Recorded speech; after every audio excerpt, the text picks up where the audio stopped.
आज रात्री 2 वाजता मी फाशी घेणार आहे. मी मेल्यानंतर माझ्या पत्नीला माझ्या मृतदेहाला हात लावू देऊ नका.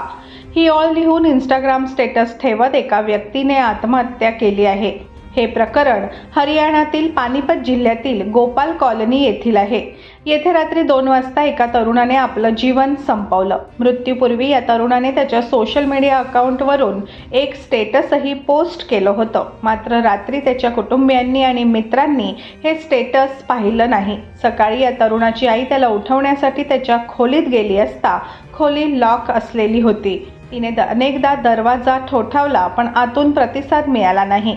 यानंतर दाराला असलेल्या एका छोट्या जागेतून एका लहान मुलाला आत पाठवण्यात आलं आणि दरवाजा उघडला. त्यावेळी मुलगा लटकलेल्या अवस्थेत दिसला. हे पाहून कुटुंबियांमध्ये एकच खळबळ उडाली.